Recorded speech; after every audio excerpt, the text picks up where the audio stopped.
الحمد لله و الصلاة و السلام علی رسول الله. اما بعد، برادر سوال نمودند که آیا انسان می تواند که یک چیزی حرام کرده الله را بفروشد؟ به انسان مسلمان یا به کافر فرق ندارد و از همین کسب بکند، ربح بکند، پول کار بکند. یعنی از چیزی حرام پول کار بکند، یک چیزی حرام را بفروشد، پول کار کند.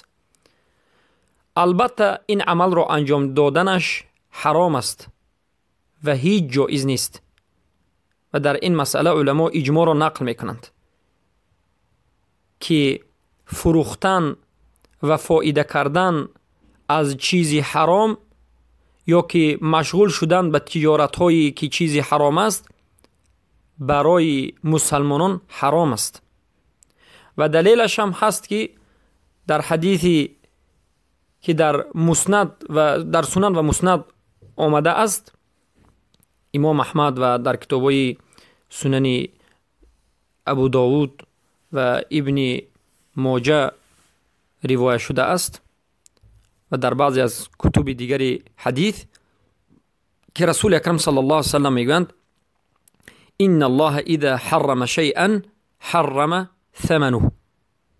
الله سبحانه و تعالی زمانی که یک چیز رو حرام کرده باشد مبلغ همون رو هم حرام کرده است، فایده گرفتن از همون رو هم حرام کرده است و این حکم الله و رسولش است.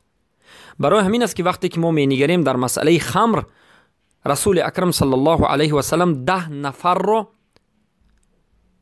لعنت کردند در یک مسئله خمر: نوشنده اش، خرنده اش، فروشنده اش، کسی که میوه رو به خاطر همون شراب پرورش میکند یا که به خاطر شراب میفروشد، ریزنده اش، در همون مجلس نشسته اش.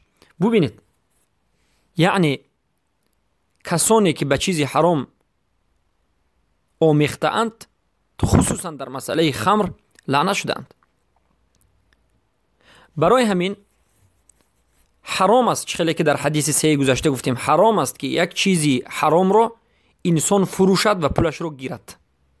الله چیزی حرام رو، مبلغش رو هم، فروختنش رو هم حرام کرده است. بعضی ها مثلا به سگ فروشی، به گربه فروشی یا که به عرق فروشی یا که به دیگر فروختن چیزهای حرام یا که به دارو فروشی، میگن دارو، میگن معروف است دارو، سبحان الله، یعنی نشع فروشی، تمام چیزهایی که انسان را مست میکند، خمر، حرام است، والله حرام است. همون پولی که از همین چیز استفاده میشود داند که حرام است و همون انسان حرام خورده ایستاده است. خیلی که در حدیث صحیح آمده است که کسی که حرام میخورد، مطعمش حرام است، مشربش حرام است و غذی بالحرام و جسمش گوشت گرفته است حرام، دعای اون قبول نمی شود. سبحان الله.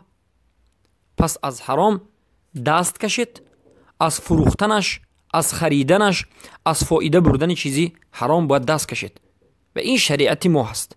شریعت ما بهترین شریعت، پاکترین شریعت، از تمام چیزهای حرام، نجس، خبیث استفاده بردنش و فایده گرفتنش رو حرام میکند.